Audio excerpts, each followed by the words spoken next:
censorship. You saw that President Donald Trump was recently censored by Twitter. He was also booted off of Facebook. Also, the Parler app, which has been kind of a place that people have gone in order to escape censorship. Google has taken the Parler app. They banned the Parler app out of their Google Play Store, and Apple has threatened to ban the Parler app. So there's a lot of banning, a lot of censorship.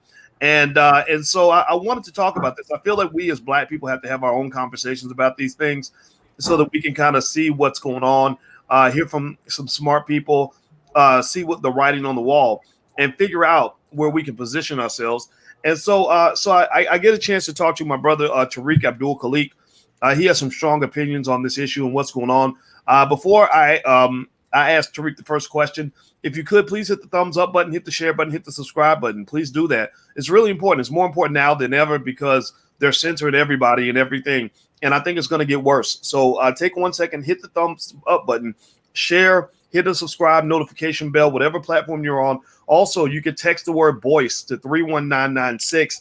That way, in case they ban me, because I know they're going to come after me at some point, because they're coming after any Black person who has independent thought, then I will be able to text you. So text voice to 31996. And also, I checked my Parler account. My Parler account was working today. It wasn't working yesterday. You can actually follow me on Parler and Clubhouse at Dr. Boyce Watkins. So, T, tell me what you think about what's been going on. What is your take on all this chaos that's been happening? Well, yeah, and like I said in the last podcast, the revolution is never televised, and that's what we have to understand. These people come off as our allies trying to be the moral authority over us while they're taking away our civil liberties. And what Black people must understand about freedom of speech is we would not be where we are without freedom of speech. Okay, if we were silenced the minute we open our mouths, we will still be slaves in chains. And if a lot of you are supporting censorship, just think about if Malcolm X was born right now in this time. I don't think he would be able to survive because he'd probably be censored just like Farrakhan. And it doesn't just go on social media. I think the censorship extends further than social media. You're not even allowed a media presence on TV where anyone can hear your point of view, literally. And and just to speak on what happened with you, Dr. Boyce, if you notice, you get attacked on websites like The Root or these other Black mainstream publications. To me, that's a form of censorship because, like you said prior, they never bring you on to explain your positions. You're just vilified. So if you have the whole entire Black community coming after you thinking you're a bad guy, and if YouTube and everyone takes you down, the brainwashing already has happened with our people where they wouldn't even care. They'll be like, serves them right. All right, okay. Sorry about that. My mic was muted. It's a real interesting thing, man, because I come from academia, and one of the things that we defend, what we try to when we're doing what we're supposed to do, is intellectual freedom is very important for most scholars, for the real scholars, for the good scholars. Scholars believe. The real scholars believe that you should have the right to express your ideas, and if someone disagrees with you, they should just debate you. Just, put your ideas on the table, my ideas on the table, we debate it out. The real world doesn't operate like that. The real world operates on almost what seems to be an almost obsessive and unethical commitment to obtaining power by any means. And what you're really seeing, I see, is this massive power play on the part of Democrats and Republicans, where they're trying to win elections. And everybody's sort of stepping up saying, no, I know what it means to be a good person. I know what it means to tell the truth. Your truth doesn't matter. My truth is what matters, and that's it. And I just think we're headed down a dangerous path in this country. And so I want to get the take of our other guest, John Thomas. John F. Thomas is an award-winning filmmaker out of Los Angeles. What's going on, John? What's going on? How y'all doing? I'm doing all right, man. Now you are in the entertainment industry, and where freedom of expression is very important.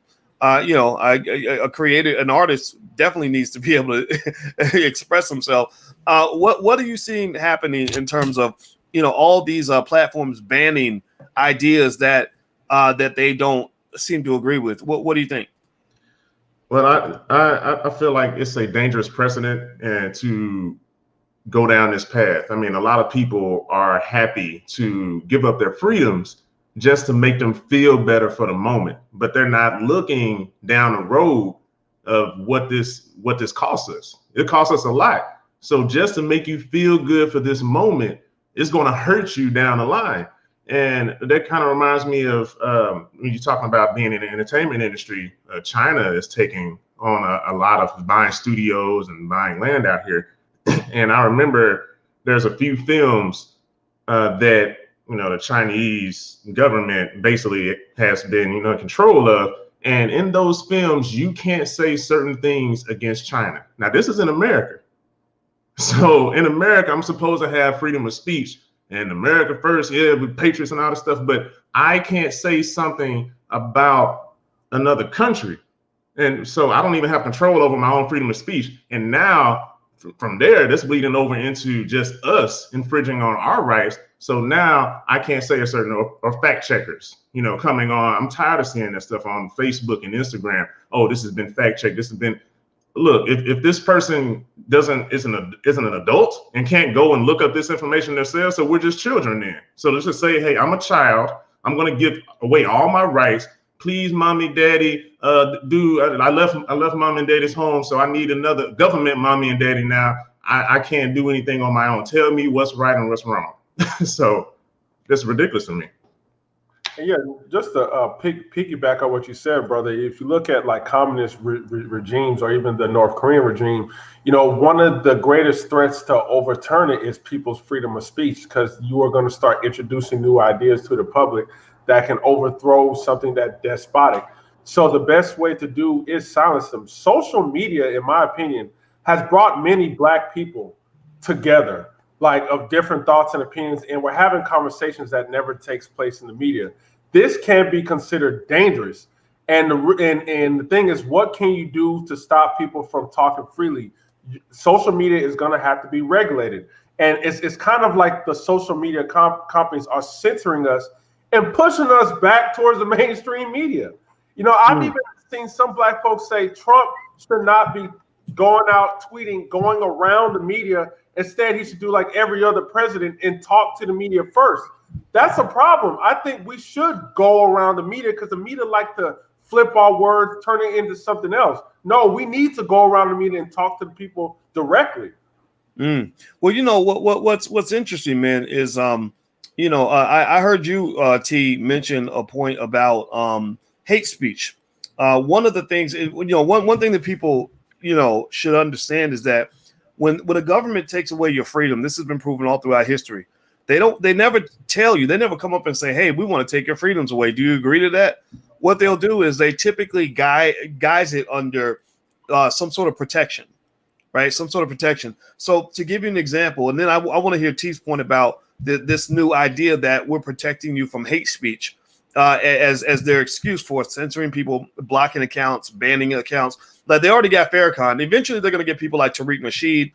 They're going to get people like me, people like y'all. And so, in fact, you mentioned Malcolm X. I was actually put in Facebook jail for quoting Malcolm X, right? So you're right. If Malcolm X were alive, he wouldn't have a voice. Social media would shut him down quickly. So they would call him a racist, right? And so so here's the thing. One thing that China did during the pandemic, this is, people don't understand how strategic China is. One thing China did was during the pandemic, they had a big problem. Their problem was they could not control the democracy of Hong Kong. People of Hong Kong wanted democracy, and the Chinese government does not like democracy. They don't like things like voting and freedom of speech and all that other stuff. Like John said, when they're buying the Hollywood studios and they're telling Americans now that you cannot say anything negative about China. Or LeBron James got real quiet when China came up. When China came up, they asked LeBron about Hong Kong. He was like, well, he got a whole lot to say about everything else. But on China, LeBron shut up. He shut up, right? And so anyway, China, one power play they pulled during the pandemic when everybody was sleeping, everybody was busy being scared, is they started passing laws saying to the people in Hong Kong who had been protesting, they were protesting like crazy. They had millions of people in the streets. They passed a law saying that you can't gather in groups of more than 2 people for your own safety. Right now, Hong Kong had a couple dozen COVID cases. They weren't. It wasn't like it was ravaging the city, but they were like, well, because we're so worried about protecting you, we're going to arrest you if we see you gathering in groups of 2 or more. Also, what they did was they were quietly going around and finding all the activists, all the instigators that were leading the revolt, and quietly taking them away and putting them in prison. A lot of people don't talk about this. Like right now, the richest man in all of China, Jack Ma, he came out and said something against the government back in October. He's been missing since.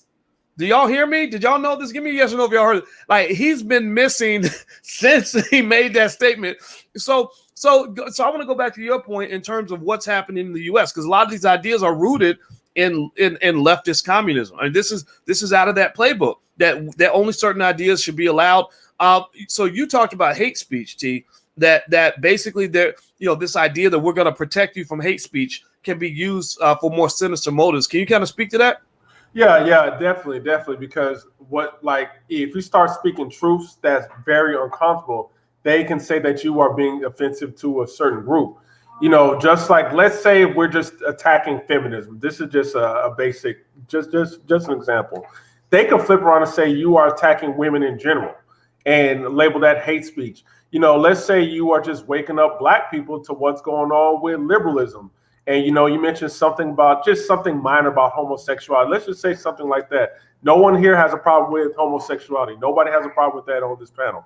But they can say that you are a homophobe. And it's just little things to stop people from thinking. I think this is a way to keep a society complacent and docile. And I think Black people have to be very careful supporting this, because I know a lot of us don't like Trump. I understand. That's fine. But don't let them use Trump as an example to then start taking everyone's freedom of speech away. Because I think what's going to happen is they can scare us with the Second Amendment. I truly feel like they can say a bunch of white supremacists are walking around marching with AK-47s, and to save all Americans, we must take away your guns. But then by doing that, now you are relying on the police state to protect you. You disarm yourself. You can never have a revolution. If the government comes after you, you have nothing to defend yourself. So we need to be careful. Mm-hmm. Well, I think now, by the way, everybody, we're talking about the recent push towards censorship across the board on social media platforms, Twitter, Facebook, Apple, Google. The tech giants are all pretty much censoring people, and they have the perfect opportunity now because of what happened at the Capitol. And so just in case they come, when they come after people like me, I want to let you all know that I'm also on the Parler app. I like the Parler app, Parler. It's not in the Google Play Store anymore. I don't know if it's in the iPhone store anymore, but I think you can get it offline or on the internet. And so I like the Parler app, even though it was started by people on the right. The reason I can tolerate the right a little bit more than the left is not because I love all their ideas, but because they don't really mess with me. They don't mess with my ideas. It's only my friends on the left who tell me you don't have the right to have those beliefs. I can't be your friend when you have those beliefs. And I'm sitting here like, what do my beliefs have to do with you making the decision for me? Like you can't decide what beliefs I'm allowed to have. And so my response is fuck you. Like, I literally want to punch you in the face when you come in talking about I'm not allowed to believe something. Who are you to tell me what I'm allowed to believe? And so I want to ask you all about this then. One of the things that I'm going to share, actually, I'll find there's a video I want to play for you. And I want to ask you all about this Capitol situation, starting with you, John Thomas. This whole thing that went down on the Capitol, what were your thoughts as you were kind of watching what happened on the Capitol, and how do you compare that to what happened this summer when there was also a lot of buildings being burned, rocks being thrown at the heads of police officers, windows being busted, things like that? How do you compare the two, and what were your thoughts when you saw what was going on this past week? Well, I guess the first thing when I saw what was going on with that, I wasn't surprised. I was like a little surprised, especially with the videos where we were blatantly seeing that there were some officers just letting them walk on in, and I was just like, wow, okay. But other than that, I wasn't really surprised. It's just like, I think T and I kind of mentioned the same thing before, that this is just white people mostly. If you see the videos, it's all white folks. They were doing their thing, and like that's nothing to do with me. Let them fight their fight. That's not my problem. It is concerning, but also, it's one of those things where it's just like, I don't necessarily agree with it, but at the same time, this is a group of people that's showing like, hey, we're not just going to let the politicians do whatever they want. And it's almost like a necessary evil, because you kind of need that to put the politicians on notice that y'all just can't, in any really situation, just kind of force things upon people. And not that I agree with what they're saying, that the election was stolen. I don't agree with that at all. That's crazy to me. But in comparison to what happened this summer, a lot of the stuff, there was Antifa, like out there. There was a lot of police antagonizing and stuff like that. And I think Black people were taking a part of the looting, but I understand why I think Black people, because especially like, when I do get, there are certain businesses, like especially Black businesses, they shouldn't be destroyed and stuff like that. But, some of the other businesses, I do understand like, hey, why are you destroying my business? That's not helping anything. But also that's just Black anger, in a sense. It's like, hey, we built this, we'll tear this shit down. So I kind of see both sides. Let me jump in a little bit though. And I'd like to get T's position on this.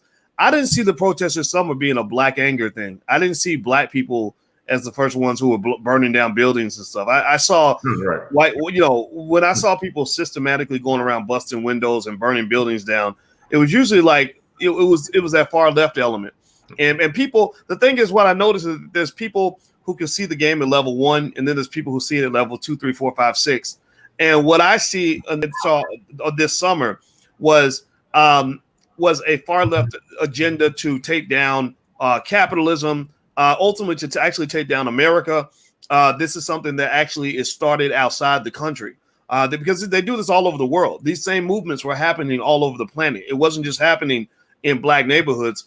And so I'll say this. Let me play a video for you guys, and then T, I'd like to get your take on this video that I'm about to play. It was sent over by Maj Touré, and Maj Touré is a libertarian who believes basically in freedom, and he runs Black Guns Matter, and he shared this video. I thought it was a really profound display of just this interesting idea that somehow we are convinced to believe that it was only the Republicans who were inciting violence. That the reason so many right-wing individuals are being banned right now from social media is because they're saying you are inciting violence. Your words were inciting violence. So Maj put together this very interesting video, and I encourage open-minded people to hear this video. This is a compilation of words being stated only by people on the left. It's on MSNBC.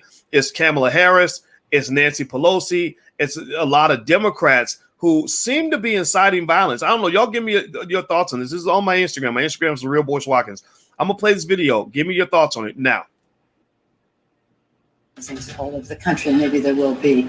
People need to start taking to the streets. This is a dictator. There needs to be unrest in the streets for as long as there's unrest in our lives. Enemies of the state. Show me where it says that protests are supposed to be polite and peaceful. Do something about your dad's immigration practices, you feckless. When they go low, we kick. How do you resist the temptation to run up and wring her neck? The biggest terror threat in this country is white men, most of them radicalized right up to the right. I thought he should have punched him in the face. I said, even if you lost, he insulted your wife. Yes. He came down the escalator and called Mexicans rapists and murderers. He said, well, what do you think I should have done? I said, I think you should have punched him in the face and then gotten out of the race. You would have been a hero. I'd like to punch him in the face. I said if we were in high school, I'd take him behind the gym and beat the hell out of him. Punch some people in the face! When was the last time an actor assassinated a president? They're still going to have to go out and put a bullet in Donald Trump, and that's a fact. Look, as his character is stabbed to death. Where is John Wilkes Booth when you need him? I have thought an awful lot about blowing up the White House. A Missouri state senator is under investigation by the Secret Service after saying she hopes President Trump is assassinated. I will go and take Trump out tonight. And if you see anybody from that cabinet in a restaurant, in a department store, at a gasoline station. You get out and you create a crowd. And you push back on them. And you tell them they're not welcome anymore, anywhere. And sadly, the domestic enemies to our voting system and our honoring our Constitution are right at 1600 Pennsylvania Avenue. They're not going to stop before Election Day in November, and they're not going to stop after Election Day. And that should be, everyone should take note of that on both levels, that this isn't, they're not going to let up, and they should not. If you think we're rowdy or not, you ain't seen nothing yet.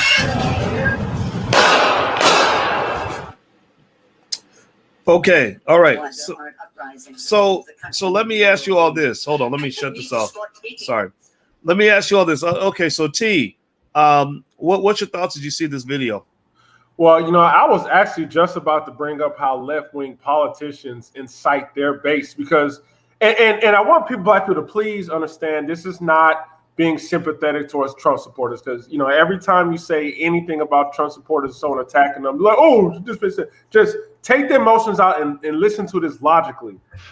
There has been a lot of fights on the ground. If you have a Trump hat on or a Trump flag, just Google it. There's a lot of videos of random liberals just attacking them, just taking off their hats.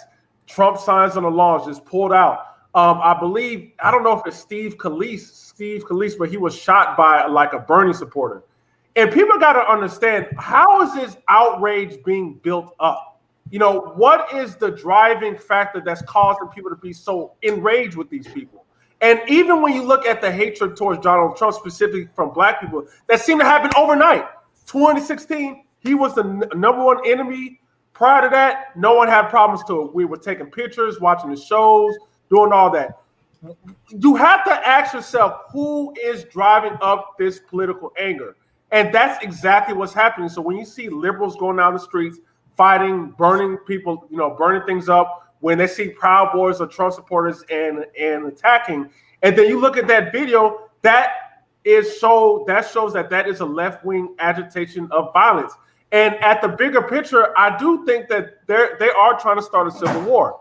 Because if you are on the right and you see the hypocrisy, that can build up anger towards you to retaliate in a violent way. Because you've been getting beat on, and now you can finally retaliate, and now they're censoring Donald Trump. That's going to piss. I think that's intentionally pissing off people on the right. I think that's intentional to make the right wing, teach them a lesson, let them feel desperate, and let them retaliate. And we just have to be careful, especially black people, not to fall in this war and to decide with liberals simply because they're yelling they are white supremacy and we are on your side. We have to be very careful as black people. Yeah, well, go ahead, John. Sorry about that. Oh no, I wasn't saying that. I think T was finishing what he was saying. But okay, got it. Yeah. I think it's been really fascinating. If you really look at the formula of getting black votes, it's a very simple rinse and repeat formula. You made a mistake, T, in your analysis. You made a mistake that is going to cause you some problems. You started off by saying let's be logical, and that right there, you eliminated a big chunk of people. Because logic, unfortunately, goes out the way. You didn't make a mistake. You're right. You're 100% correct. If you're logical, it all comes together. But if you're not logical, then you're like a little mouse. They keep pricking with an electrical cord, and you're responding. You're just reacting to things. And if you're trying to get black votes, the formula is real simple. If you're a Democrat, you just say, "Oh my God, those Republicans are so racist. They're going to come get you." If you're a Republican, you say, "Oh my God, those Democrats are so racist. Look at the way it's a big plantation," right? And all the while, what you're basically doing is you're triggering black fear. You're triggering the fact that black people, that many black people are lost. They don't know. They don't have anybody that loves them. They don't have any political allies, and everybody's pretending to love the prostitute so that she will get on his corner and make money for him, right? Both pimps are manipulating the prostitute because nobody loves her and she has no self-esteem. So black people are political hookers to some extent. We just sit there and we look. Do you really love me, daddy? Yeah, baby, I love you. Do you really love me, daddy? Yeah, girl, I love you. I'm gonna buy you a fur coat. And at the end of the day, if you're logical, which again, that was your mistake, but you were correct on that. if you're logical, some illogical person will come along and say, you do realize that both of these men are manipulating you. You do know that neither one of them have ever done anything for you. You're just as poor now as you were 5 years ago. And it's because you're not using your brain, right? And so let me pitch out a theory here. When I saw that video Maj made, where he literally compiled all the times where the people on the left were instigating the very same violence they were seeking to condemn from people on the right, I then found it fascinating to watch people on the left and the right justify their position, right? So the people on the right were making a point to say, see, they did it too. But that still does not, in my opinion, that does not excuse the decision to go climb over the walls of the Capitol and, disrupt democracy as we know it. But there's more to talk about on that. But really, I'd rather see it done a different way. Then you will see people on the left who will say, yeah, but they might have said these things, but they weren't trying to tell people to go overthrow the government. Well, you know what? I'm sorry, but that's not what's being stated here. Google and YouTube and Twitter are banning thousands of accounts, not just for inciting the overthrow of the government, but for inciting violence. If you are encouraging violence, if you say, go punch them in the face, go kick them in the nuts, go attack them when you see them in the restaurant, go get them, you're inciting violence. So if you're going to take down Trump, and again, I don't care if you can, I know people, I know how wars work, right? So I know that the first thing people are going to say is, oh, you're a Trump supporter, right? Well, you know what, whatever. I don't care what you say, but I will say this. If you're going to kick Trump out of Twitter, then you need to go kick out Maxine Waters. You need to go kick out Nancy Pelosi. You need to go kick out any of those people who are on that video saying that you should go punch somebody in the face if they don't agree with you, because that violence begots violence. The reason I believe that you could make the argument that the reason that you have people acting a damn fool and climbing over the walls of the White House, part of the reason is because they saw it happening all summer. And I saw people that were like, man, I don't want to have to shoot nobody, but you run up on my business busting windows. I don't care what you're mad about. You about to take a bullet. But like I'm going to defend my property, right? And so I think that it made people say, okay, we have to get as gangster as they're getting. When you get in these battles, all that happens is it escalates. Everybody ends up trying to one up somebody else. And if you're not careful, you'll get to the point, God forbid, where somebody says, if I just get a good bomb, right? Like that, that's where you're going to get. And I do believe this. I believe that Twitter made a horrible mistake. Twitter probably committed the greatest act of treason that I know of when they kicked Trump off, because now you got 80 million people who are really, really angry. 80 million Americans who feel like we're not a part of this country anymore. And so we have no vested interest in seeing this country succeed, no vested interest in seeing this country heal, no interest in seeing this country come together. We're going to go out here and we're just going to raise some hell. So the next time somebody raises hell, it's going to be even worse than what you saw before, because people keep trying to suppress other people as opposed to listening to them. You got to listen. Go ahead, John. John, do you have any thoughts on this? Oh, go ahead, T. Yeah, just real quick, I just want to say, and especially Black people, we got to be careful because we are really loud out here. Like, we're not silent. We're not silent observers. We are very loud in our support of the Democrat Party. We are very loud of our support of the censorship, loud in our support of them taking down Trump and the police going after Trump supporters. We are acting very loud, and we're kind of putting our face on this as well. And like I said in the last panel, that you don't even hear nothing about Antifa anymore. It's all Black Lives Matter. For some odd reason, Black Lives Matter allowed Antifa to just come in and take over their entire name. And we got to be careful. I don't want us to be a face of this, whatever's going on, because I don't want us to be on the streets fighting when we don't benefit on either side. Mm-hmm. I agree. John?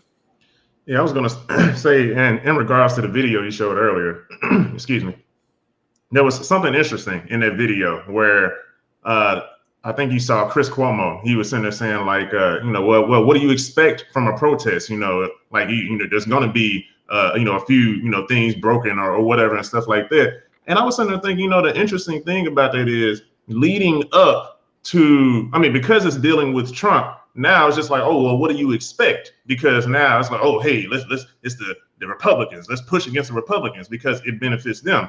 But when all these other black people were getting Freddie Gray, Trayvon Martin, all this stuff, and we were marching, that wasn't the same thing that they were saying. They were saying, hey guys, no, this is a better way. We can't do it this way. It's a better way because it wasn't benefiting them. And we had Barack Obama in office at the time, so it wasn't benefiting them. So for both parties, they're playing it to benefit them. And just like you said, this is ammo from what Twitter and Facebook did, is giving, these people on the right who feel ostracized, who feel left out, you're giving them ammo and you're starting the civil war. There has always been, ever since Obama's been in office, they have been planning for a civil war coming along, the Boogaloo. I don't know if y'all know about that. Look that up. They have been planning. And meanwhile, while we have been sitting there just siding along with the Democrat, oh, hey, protect us, save us, they're not going to protect us and save us. While there's some white folks out there getting ready for a war because they kind of saw it coming a while ago. If you've been paying attention, you would have been seeing it coming a while ago. And now it's coming to a head. So we really need to at least stay out of some stuff that ain't got nothing to do with us and really start protecting our community, because it's going to get worse before it gets better. Well, I agree with you. I think one thing that's interesting, and T, I'd like to ask you about this. My interest, when I thought about all those people, those angry people, mostly white, who were climbing over the steps of the Capitol, I just, and I guess maybe everybody doesn't do this, but one of the things I was trained to do when I was in grad school is they always taught us to try your best to put yourself in the shoes of the other party, even if you think that their point of view is crazy. That helps you to gain insight and strategy to understand where they're coming from. You cannot fight an enemy until you've taken the time to sit in their shoes and really understand why they're doing what they're doing. So when I look at all the Trump supporters that were climbing over the walls of the Capitol, I said, why are they there? Why are they doing this? Right? We could say, oh, they're just a bunch of stupid, crazy lunatics. Well, then in that case, you're just doing what any stupid person can do. You're dehumanizing the adversary to make yourself look righteous and make everybody else look crazy. But instead, what I saw when I put myself in their shoes is I saw a lot of mothers and fathers who are frustrated by the fact that they have lost everything. That over the last 8 months, this government has kept them at home, told them you can't go to work, you can't go make a living, you can't go have an income. You must sit at home and wait to die. You must sit at home and hope you don't die from this virus that 99.9% of us are going to survive. 99.9% of us are going to be around next year, but they shut everything down. So you have people that have hit rock bottom financially. A lot of them, they can't pay the rent no more. They can't feed their kids no more. They're and they're like, well, what's going on? So then you find out that the reason you can't feed your kids, the reason that you and your children are homeless now, is because there are some millionaires sitting up on Capitol Hill who think they can't be touched, who are basically saying, well, screw you and your family. And I saw that frustration from them and on the far right. And I said, that's actually quite similar to the frustration people feel on the far left. All these people, it's funny, what's been shaped as a civil war really actually should probably be a revolution, right? I think that the people on the far right and the far left, they're all poor people who are being left behind in a capitalist society that protects the rich and allows, people like Nancy Pelosi and Mitch McConnell, who are worth $250 million, to make life or death economic decisions for very poor people. And so what I saw was something that that's much bigger than just, these crazy rednecks wanting to storm the Capitol. I've been around rednecks my whole life. I lived in the South. I've been around Southern people. This whole idea that people have, like, any redneck with I've been around pickup truck driving rednecks with a Confederate flag on the back of the truck with the shotgun on the back, some of whom were the nicest people in the world. This whole narrative they keep trying to create, these Jussie Smollett type stories they like to sell, that all these rednecks just sit around dreaming about how they can kill black people.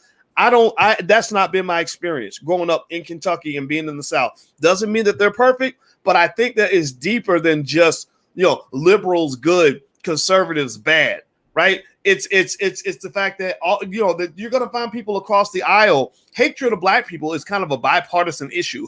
So anyway, I want to ask you, T, can you kind of speak to some of that in terms of why there's so much frustration and why people are sort of acting out a little bit in the middle of this pandemic when the politicians are letting them down? Well, I think especially coming from the right, because I do listen to some conservative, I think they're just angry at the constant attacks every 4 years. And then, when Trump's election comes, he loses. And there was a period of time in the election when he was winning, and then hours later, like 100,000 votes comes in and he's losing.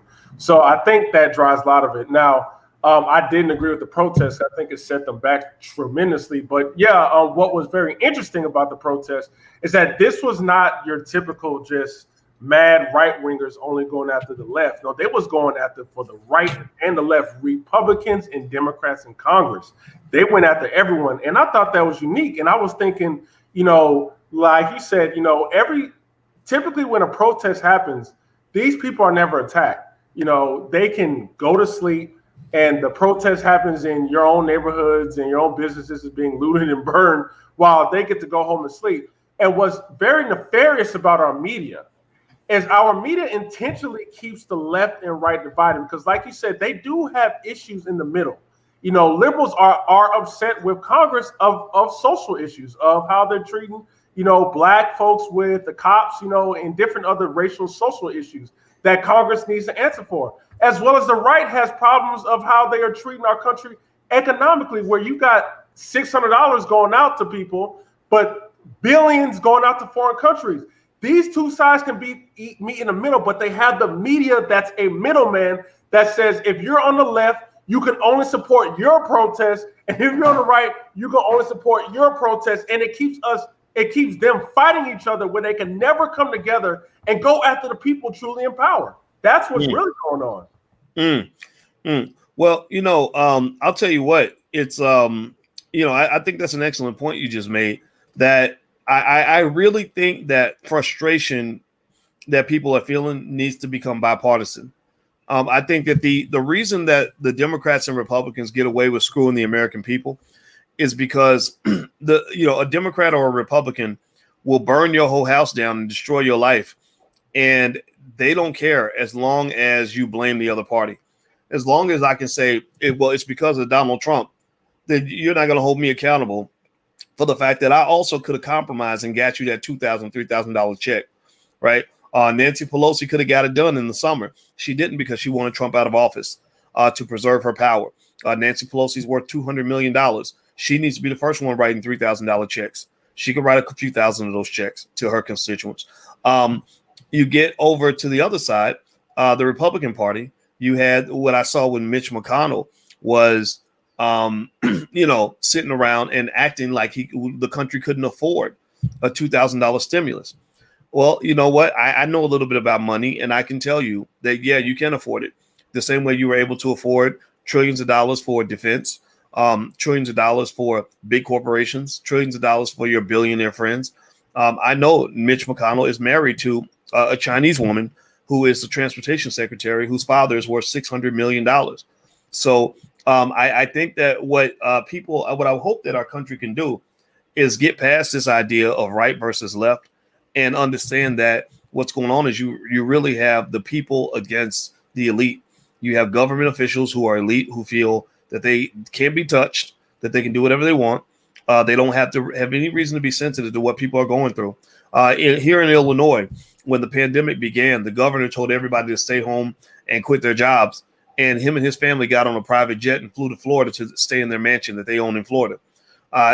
These people are not connected. There's no representation from people who really are connected to what's going on.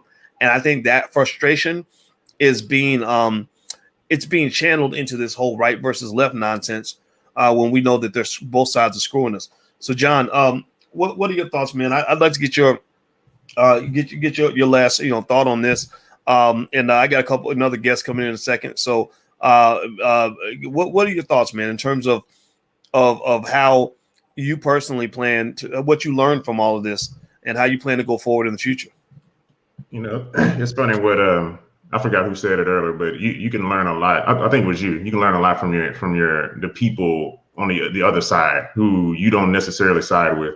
And one thing I did learn from them storming the Capitol, in comparison to the protests of the summer, was that in a sense, and this is unpopular opinion, so I'm ready for it, but they kind of went about it in a right way, in a sense. If you follow just follow where I'm going. They went after the politicians, and just like T said, left and right, it didn't matter. They went after both of them. And when they did that, when you go after them, just like you said, they have all this money and they know the people that they're supposed to represent are hurting, and they're taking all these days off and they're taking their time pushing out these stimulus. We barely got stimulus checks, you know, so they're paid, they're millionaires, they're comfortable, and they're supposed to be public representatives. Meanwhile, while all of us are scratching and clawing to get by.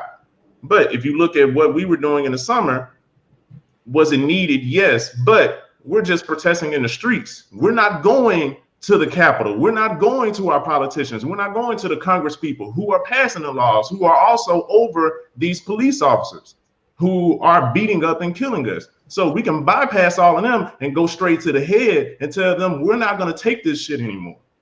You know, so I feel like there is something to be learned there. And in a sense, if we look at if these are our so-called enemies, you can learn from your enemy, learn from their strategy. Like, how are they? Oh, they're getting some stuff done. They're putting these politicians on notice that, hey, you can't go around and just do whatever you want, because we will come after you. And insurrection is as American as American pie. You know, that America was founded on insurrection, on rebellion. We rebelled against England to get what we wanted. They didn't like it either, but we got what we wanted and we got some progress made. So we can learn a lot from that. All right. Well, everybody, if you could follow John Thomas. He's a JT Slim Cutter. John Thomas is an award-winning filmmaker out of Los Angeles. He's very talented, very smart. So go follow him on social media, and we need to create our own heroes in our own community. So thanks a lot, John. I appreciate your time, brother. And I'm gonna move us to the next segment of the show. All right. So everybody, here's one of the things I kind of want to leave you with. First of all, if you could, please hit the thumbs up button, hit the share button, hit the subscribe button. It's very important that we find different ways to remain connected, because I truly, honestly don't know. I mean, I may get banned or knocked off of a platform just for doing this video. I was watching that video, the one we show where all the people on the left were inciting violence, and they've got these bots that will just hear the words. And so the fact that I might have said like words like bomb and gun and things like that, I don't know what they're gonna do. I really don't know. But I got to do it, right? We got to talk about this. Well, we got to be prepared. So you can follow me on some other platforms, whatever platform you're on. If you could hit the like button, share, subscribe, things like that, that would really mean a lot to us. On the notification bell, so you'll be notified. Also, I am on the Parler app. Again, the Parler app was started by conservatives, but I don't care about that. I like Parler because they give you freedom of speech. And also, we do have blagenough.com, which is a social media platform where we allow complete freedom of speech. So Blag Enough is right there. So if you're Black enough, join us on Blag Enough, and that could be another gathering spot. And you can also text the word voice to 31996. Text voice to 31996. That's another way I can hit you via text message. And then also, if you want a free copy of my book, It Takes a Village to Raise the Bar, sign up for our email list where we give lots of free stuff. We love to give free stuff away, especially on Black economics and stuff like that. You'll learn a lot from us. Just go to allblackeconomics.com. That's allblackeconomics.com. Let me lay out a couple of quick points about what's going on right now from my view in terms of big tech censoring people. Now, again, I know that these comments I make are going to come at risk of people who are involved in the war, who are overinvested in this red side, blue side nonsense. They're gonna start saying, "Oh, you're a Trump supporter" or whatever, right? And I know that's not true. I didn't vote for the man, but whatever. You can call me whatever you want. I really don't care. And the reason is because you have to understand that you're in a war. You're in the middle of a civil war, and when you're in the middle of a war, some things go out the window. The things that go out the window are things like logic. Logic doesn't apply when it comes to a war. People are not logical. People are emotional. So even if you say, well, logically speaking, it should be like this and like that, it won't matter. When Albert Einstein was basically speaking against what the Nazis were trying to do in Germany in World War II, nobody was trying to hear that. Nobody was trying to hear that. They were just like, we need to do X, Y, Z, and that's all that there is. The other thing that goes out of the window when it comes to war is truth. So a lot of times we believe the truth will set us free. We believe that, look, if I just tell the truth and I just state facts, it's going to be fine. No, that's not true. Because in a war, people will create their own truth because their goal is to win. That's it. And right now in America, you are in the middle of a civil war. The right and the left, they create their own facts. Everything's driven by emotion. Logic has been thrown out the window. Decency has definitely gone out the window. So you're really gonna basically, when someone like me comes along who's trying to sort of see what's really happening and really disconnecting, like just saying I'm black first, you're gonna get attacked a lot. You're gonna get attacked by both sides. If you live in a neighborhood that's where half of it's run by Crips and the other half is run by Bloods, and you choose to remain neutral, well, now you got to put your defenses up because you're going to get attacked by Crips who will accuse you of siding with the Bloods. You will get attacked by the Bloods who will accuse you of being a Crip. So you need to make sure that you can defend your neutrality. And I can defend my neutrality because I have a big platform, I have a big brain, and I know how to make my point, and I just don't give a shit. So here's what I see in terms of this move by Twitter and Google and everybody else on Facebook to try to ban Donald Trump and everything else, and why it's very dangerous. It's a horrible precedent for America, why it will eventually come back on black people. Conservatives can certainly be racist in their own way. They're more so, it's more so the elitism kind of racism where they take care of the rich and don't care much about poor black people. Liberals can be racist because liberals, unfortunately, in their worst form, and I know them very well because I taught on college campuses for a long time, which is an indoctrination factory for a lot of liberal ideologies. Liberals can be very arrogant in their elitism. They're very much into social engineering, and they're also holier than thou in terms of believing that their ideas are the best ideas. So a lot of times when kids go off to college, they're sort of being taught that, okay, this is the right way to think, right? Whatever your parents and your grandparents were telling you back at home in the backwoods of Alabama, that's ignorant because they didn't come to Brown University like you. So really, your grandfather is homophobic. Your grandmother, needs to be introduced to feminism. Your cousins need to understand, that gayness is actually kind of cool, right? Like they basically send you home with these ideas. But it's okay for them to have new ideas. But what's not okay is that they don't just send you home with new ideas. They send you home with new ideas mixed with an arrogance and an elitism that has convinced you that your ideas are the best ideas. That even though you're 22 years old and just got out of school, you're smarter and wiser and more advanced than your 75-year-old grandmother who has lived her life, who has lived some life and has perspectives of her own. So you'll go to church and you'll tell them, oh, well, you know what? In the church, y'all just a bunch of homophobes because blah, blah, blah, blah, right?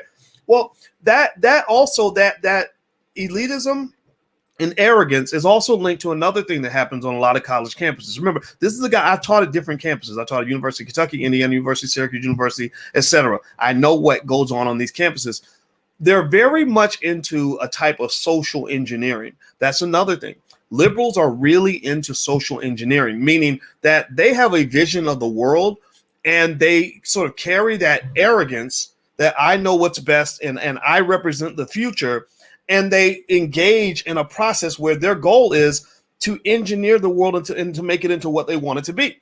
And the reason that they can do this and the reason they feel okay with doing this, similar to like Nazi soldiers who thought they were doing the world a favor by getting rid of Jewish people, they feel that they're making the world a better place. Give me a yes or no if you've ever seen, a really ambitious college student come out of school with a bunch of white liberal ideologies and say, it's my job to make the world a better place. I'm going to go fight on climate change. I'm going to fight against homophobia. I'm going to fight against racism and sexism and classism and ism. They make up isms, right? And so what's happened now is that those individuals, many of them, are now running leading tech companies. When you look at the leading tech companies, the technocracies that are actually more powerful than the government, the only thing they need now are guns. All they need now are guns and tanks. Eventually that's going to happen at some point. Eventually they'll have their own private armies and whatnot. But right now they have more power than governments when it comes to shaping ideas. Facebook can get people elected. Google can cause a revolution in certain countries. Twitter has caused revolutions. I mean, all these platforms have literally caused governments to be overthrown. And these companies are being run by people like, the Mark Zuckerbergs and the Jack Dorseys, who attended very elitist, liberal white universities who feel that they know what's best for the world. So that liberal paternalism shows itself when they're sitting down with you as a black person and you say, well, I really want reparations. And they're like, no, actually, what's really more important is sexism. And we really need to eliminate poverty. And that's what really matters. Or if you say, we got to really stand up as black people, this is really important. They'll say, well, it's actually kind of racist. Like this whole thing about buying black and black first, that's racism too, right? And so they'll ban you right alongside the white supremacists. Like part of the reason that got people like Malcolm X and others could actually sit down and have conversations with people who were members of the KKK, in my view, is because Malcolm was more of a nationalist. Malcolm's ideology, and the ideology that I embrace as well, Dr. Claude Anderson, people like that, is this idea that says, look, I don't really care what you got going on over there. I don't care what you believe. I'm not threatened by what you believe. It's not my job to imperialize you under my umbrella of thought. Right? You can be who you want to be. You can believe whatever you want about black people, because I'm not really trying to integrate with a Klansman anyway. But I can coexist with a Klansman. I can do business with a Klansman. I can make trades with a Klansman. You got your people, I got mine. Let's stop pretending like we all love each other and that the world is built on equality when we know that that's not how the world works. And really, I don't want the world to work that way. I want my people to win. Right? So there should be room for all those ideas. But what's going to happen is, what's really interesting to me right now is that you have Google and Facebook and Twitter and Amazon and YouTube sitting on Capitol Hill right now, all basically making the same argument. They're all being accused of being monopolies and oligopolies. Oligopolies are basically monopolies where there's a huge concentration of power amongst a small group of people. So an oligopoly might be 3 companies that control 80-90% of a certain market, right? So you think about social media. If you add Twitter plus Facebook plus Google, you got pretty much the whole game on lock. You got almost everything. Like there's a couple of stragglers out there, but for the most part, Facebook owns Instagram. My God, that's pretty massive right there. So they're all sort of sitting there and they're saying, no, we're not an oligopoly. We're just a passive little bulletin board that allows people to share their ideas, and we just sit back and watch. We don't do anything. Of course we gotta kind of, protect the public from hate speech and things that might incite violence. But we're just here. We're not hurting anybody. Right? So they're claiming they have no monopoly power. They're claiming they don't have the power of an oligopoly. But then simultaneously, they then go out and they ban millions of people from social media. They strip the president of the United States of his voice on Twitter, and they do it in a coordinated fashion. When they didn't just do it to Trump and people like Alex Jones, they did it to Farrakhan. When they banned Farrakhan, they got together as an oligopoly and said, okay, you're going to ban Farrakhan on Tuesday at 9:00? Yeah, we're going to get the minister off Facebook. Okay, all right, so we'll get him off Twitter at the same time. Okay, all right, so Google, I'm going to call the CEO of Google and make sure we get him off there too, right? So he's not on YouTube, right? And they literally can squash dissent like that. Like that's a type of, that's a digital form of genocide. It's like digital genocide. It's like digital extermination. That basically, because we have the power of a monopoly, because we have the power of an oligopoly, we can do a digital drive-by that will eliminate you from the face of the planet where you no longer have a voice. That is, my friends, too much power for any institution to have. They have more power than a government. In Facebook, definitely, and in many cases, more money than a government. So what I would just say at the end of the day is that for all of you that are watching this happen, I don't think black people have to pick a side other than the side of black people. My view on all of this, where I stand, if you want to know how I'm going to react to this, I'm not trying to jump in with the blue side because they ain't doing nothing for my folks. I ain't jumping in on the red side. They ain't doing nothing for my folks either. The hypocrisy is everywhere. The idea that you can act as if you're so stunned and appalled that the Republicans got gangster and climbed over the walls of the Capitol, but you didn't say nothing when the Democrats were doing the same thing and egging it on back in the summer. That's weird to me. I don't get that. And really, if you want to know my truth, as a person who's a student of history, I've studied wars extensively and how they happen. I don't want our country going to war. I don't want to see the next stage of this. And because I'm telling you, if you keep going down this road, this idea that you're okay with censoring Donald Trump because or censoring some hillbilly who might say something about you. The man ain't got no power in your life. He don't even know you, but you're okay with censoring him. You're gonna be next. Next thing, the anti-racism agenda from white liberals is the most racist agenda that there is. Because the minute you get on there and you start saying some stuff that's a little too radical or that can be taken out of context, they will censor you too. I can tell you as a man, I have been on a CNN and networks like that hundreds of times.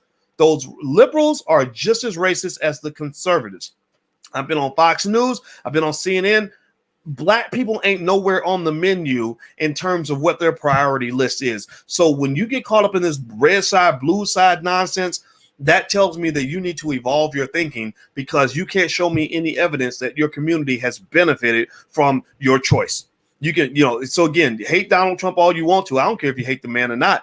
But when I see Donald Trump and Joe Biden, I pretty much see the same guy. I see one guy who shouldn't be president because he's a little too arrogant and he's a narcissist and he's kind of crazy and he's a little ridiculous. But I see another guy who incarcerated more black men than the KKK ever could, and that's supposed to be your hero. If that's your hero, then I don't even know what to do with you. I don't hate you. I'm not gonna be mean to you or nothing like that. But I feel sorry for you, because if Joe Biden's the best that you can get for your community, if that is the best you got, then you ain't got nothing.